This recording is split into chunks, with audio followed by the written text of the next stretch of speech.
Hey guys, it's Jansen here and welcome back to the channel. Now this week's video we're going to be talking about everybody's favorite topic, which is product research. Now product research is definitely one of the most challenging parts of the Amazon FBA journey, and it is definitely my most requested video topic. So I thought in this week's video what I'm going to do is walk you through the exact method that I've used on 2 or 3 occasions to find a couple of products that I actually ended up selling. And these products have been great sellers, and together with my other products that I sell have allowed me to just hit 60k in monthly revenues, which is an awesome feeling. So the tips that I'm going to be sharing in this video really do work. So make sure that you pay attention if you've been struggling with product research, if you've been struggling to find that killer product. But before we do get into that, I wanted to share with you some very exciting news. If you're new to Amazon FBA, if you're struggling with Amazon FBA, if you've just got an interest in selling online with Amazon, well, this Thursday, I am going to be doing a live webinar with AMZ Scout, and I'm going to be sharing a ton of tips.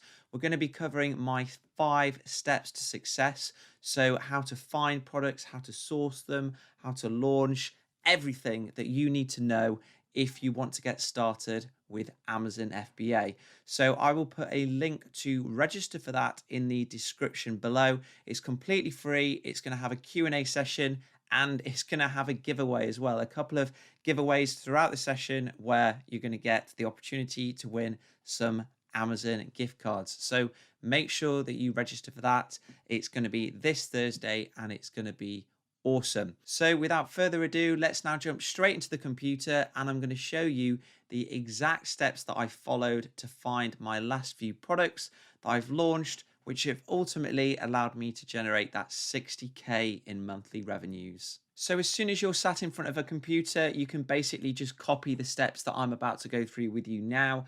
And honestly, this method that I'm going to show you is really a great way of learning about top selling products that product research tools might not necessarily show you. So what you need to do is head on to your favorite version of Amazon, whichever one that it is that you want to sell on. So Amazon UK, Amazon US, etc. And then you will want to click best sellers here, which is in the top left corner. Now clicking that is immediately going to show you a ton of top selling products, far too many for you to start browsing immediately. But the helpful thing that this page will show you is a list of categories on the left.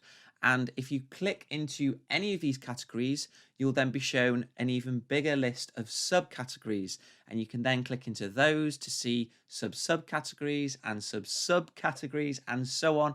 Honestly, the list is endless. And this method that I discovered and have been using is a great way at basically just being shown top selling products very easily. You can even do this strategy on your phone.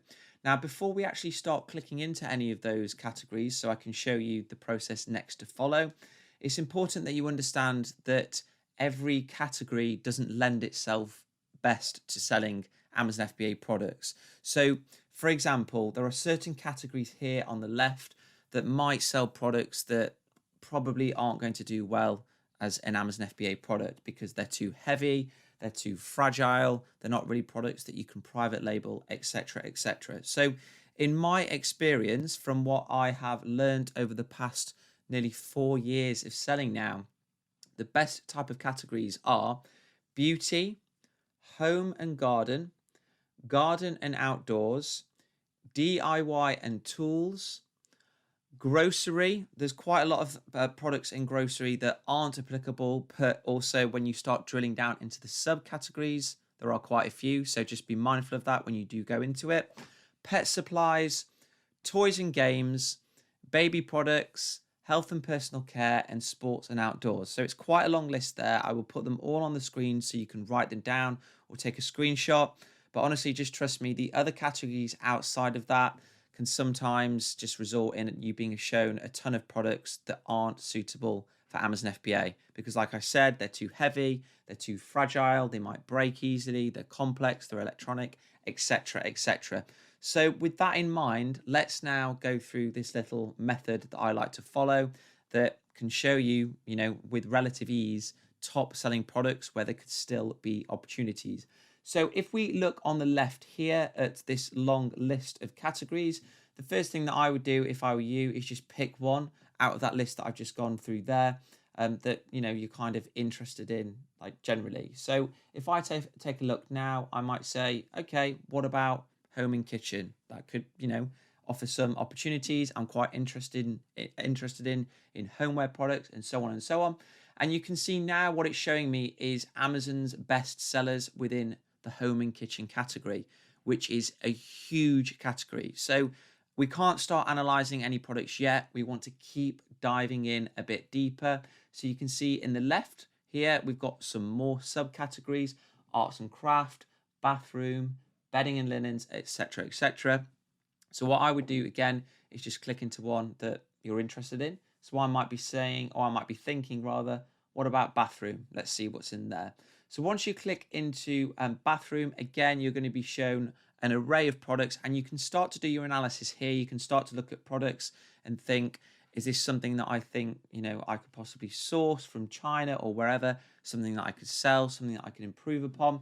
But what I'm going to do is just dig in a little deeper. So let's go into bathroom accessories, say, and have a look there and see what we're shown. So you can see we're now being shown again a huge list of bathroom accessories, and we've been given even more subcategories. I actually didn't think it would go this deep. So let's just carry on going deeper and just see where it takes us. As I say, you can honestly spend so much time just going through all of these and look at all of these different product niches that we're being shown.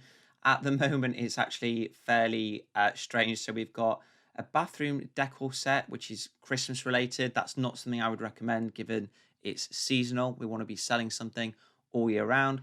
We've got toilet brush kits. We've got a foot brush, which is something that I've never personally seen. But you can see here, guys, can't you? This method that I'm doing now is introducing us to lots of different product niches that we can start to investigate in a little more detail. I actually want to keep digging into a few more subcategories just to kind of see if we can find any individual niches. So if we look on the left in the side menu, we will now click on bathtub accessories. I don't know what that could be. So now we're in bathtub accessories, and it still goes deeper. You can see on the left, we're still being shown sub categories. I don't even know how far deep we are now. But this is where, the really interesting products start cropping up and the real, I guess, opportunities start appearing, because you're getting really granular into, certain niches or certain categories that many people might miss because they just don't look this deeply. So you can see number one in bathtub accessories is a bath tray. Number two is a bath pillow or something like that, which is something that I haven't come across before. But on the left, let's just have a look. Let's just see if we can actually get to the very bottom subcategory. So let's look at bathtub pillows. Now, okay, finally, we are actually in the final subcategory, which is great because now we can start doing our analysis. So we can see number one is this bath pillow here. So there's a couple of things that we can do in order to, I suppose, make up our minds whether this might be an attractive niche. The first thing that we can do is run our product research tool of choice to have a look at the estimated amount of sales. So that's something that we always want to establish whenever we're considering a product. We want to make sure that there is sufficient demand, because we don't want to be selling a product on Amazon that we ship in and nobody buys it just because there's no demand for it, full stop. So that is the first thing that we need to establish, that there is demand for the product that we're looking to sell. We then need to establish whether the product is actually going to be profitable. I mean, it's all well and good if the product is going to fly off the shelves, but if it doesn't make us any profit, then it's not really of interest. And the third thing that we absolutely need to, make sure that we're going to do if we're to sell this product is to differentiate and improve upon the product. So there's many ways that we can do that. We could possibly customize the color, customize the product itself by, improving on it. If we can look at the negative reviews, for example, and people say for this bath pillow that it's uncomfy or it's not waterproof, etc., those are lots of different ways, aren't they, that we can differentiate. So those are the three things that we absolutely need to ensure that we're doing. And fortunately, we can use product research tools to help us to understand those points there. So the product research tool that I'm going to be using is AMZ Scout, which is an amazing tool at helping you ascertain whether the product that you're looking to sell is actually going to be any good. So if we press the AMZ Scout button in the corner, you will of course need to make sure that you've got the extension installed on Chrome, Google Chrome, and I'll put a link for that in the description below. So you'll make sure that you've installed it, you'll press the button, and you can now see that it's loading up all of the results in this sub category, all of which are actually relevant, right? They're relevant, we know, because it's in the bathtub pillow subcategory.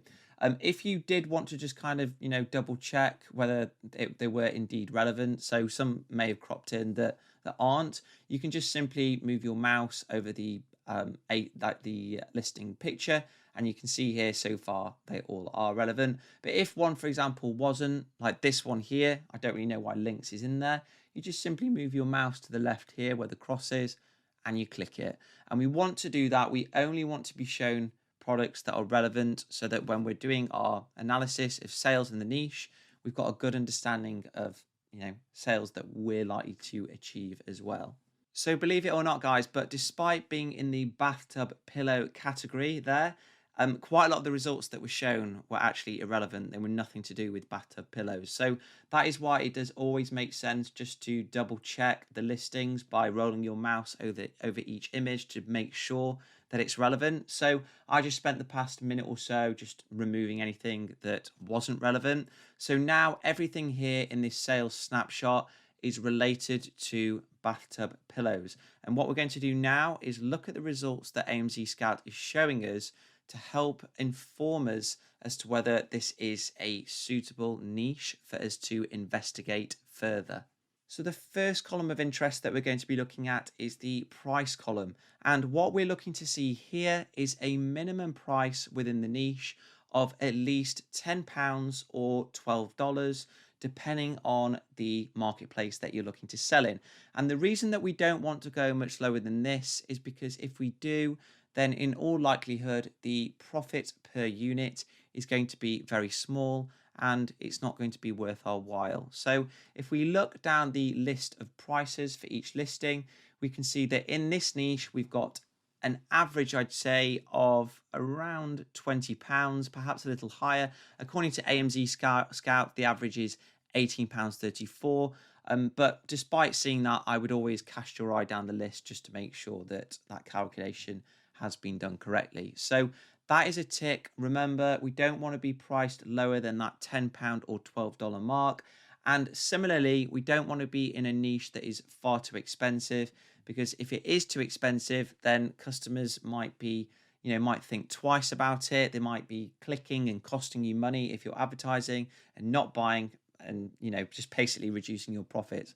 So I would say a price point of between £10 and £35 or $12 and $40 is optimal. So the next column that we want to look at in order to work out whether this niche is worth further investigation is the estimated sales and the estimated revenue columns. And the reason that we're doing this is, like I said just before, we want to make sure that there's actually demand within this niche. Now, many students and people that are interested in Amazon FBA will so often email me and they'll say, Jansen, I've got a really good idea. I think this would sell amazingly well. What do you think? And I always say to them, you need to check the actual demand on Amazon beforehand. It doesn't matter if you've got the best idea in the world. If there's no demand for it on Amazon, it's not going to sell. And the reason that happens is because Amazon is a search-driven platform. People go onto the website, they search for what they want to buy, and then they choose the seller based on who fits their needs the most, right?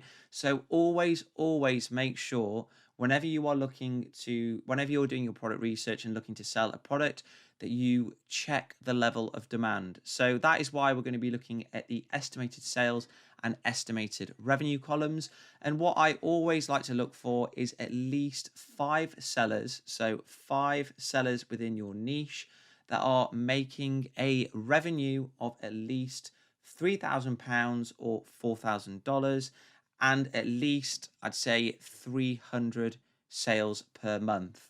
Now, those numbers there might sound quite arbitrary, and in reality, your minimum threshold might be quite different, but that is just the threshold that I set myself when looking for products. I want to make sure that, a product with a 30% profit margin, for example, makes me £1,000 or $1,200. So that's the threshold that I always look for. So if we have a look here, we can indeed see that there are more than 5 sellers making over £3,000 and 300 sales per month. So that is another tick. And that makes me think now that this niche is indeed worth digging into a little deeper. So the next column that we now want to look at is the number of reviews. A lot of people out there on YouTube and just teachers of Amazon in general will say, don't look at any niche that's got more than 500 reviews, across the board or whatnot. But I would always say you can't really make your mind up about a niche just by looking at the level of reviews. On its own, what it will indicate is probably the level of saturation and the intensity of competition.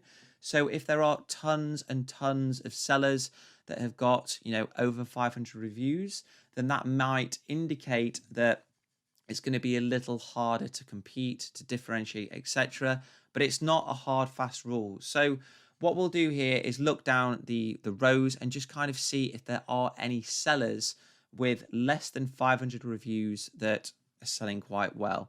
And we can see here we've got one that is got 93 reviews and they're generating £16,000 worth of revenue. And we've got another one a bit further down that's got 17 reviews generating £3,000 of revenue. So that for me is a good enough indicator that it is possible for sellers with lower amount of reviews to get their foot in the door and get a decent amount of sales. But like I say, it's not a hard, fast rule. The number of reviews is just there for guidance to give you an indicator as to whether, it might be too saturated and too difficult to be able to compete. So just do that sense check there and, always look into listings and the niche a little deeper if you are unsure. Now, the final column to look at in our desktop analysis is the rating column. And this column basically tells us how people have been reviewing each product out of 5. Now, what this can indicate to you very early on is if there is an opportunity for you to improve upon the product performance or the customer experience. So, for example, we can see that a number of these listings have got around 4.5 out of 5, which means that there's been a fair few customers that have reviewed the product as a 4 or below. In all likelihood, each of these products are going to have had a 1 or 2 star. Generally, if you see a niche that's got an average score of 4.5 or below, that is a positive sign that there's going to be quite a few opportunities for you to improve upon the product. So just as a very quick example, this listing here has got a score of 4.4 out of 5. And if we click into it, what we can now do is go into the number of reviews. We'll then move down to where it says by feature and we can press see more. And look at that, you can see straight away some very good suggestions by Amazon. Suction power is rated 3.9 out of 5. So immediately we know that it's not very good at sticking onto the bathtub. Easy to use, 3.8 out of 5. I mean, I'm not quite sure why people are confused about how to use bathtub pillows. But that's something that we need to look into further. So what we'll do now is click on the 1 star in the review section, let that load, and then we can basically have a look at what people are complaining about. So we can see here that somebody's saying that the quality is very poor. What else have we got? Again, not good quality, not very good on a slippery slope. So the suction cups aren't very good.